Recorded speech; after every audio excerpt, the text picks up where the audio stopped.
Wow! May isang gagamba, saksakan ng kulit. Sa nga ng puno ay nangungumapit.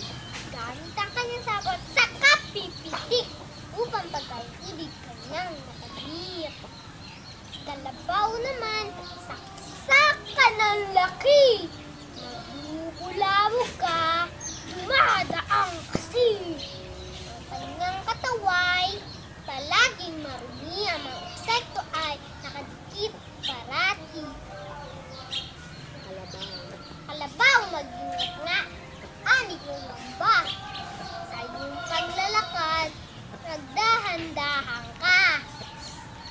Insektong pagkain ko'y nabulabog na. Hindi ko na mahuli, ako'y buti na. Ako'y patawarin, sagot ni Kalabaw.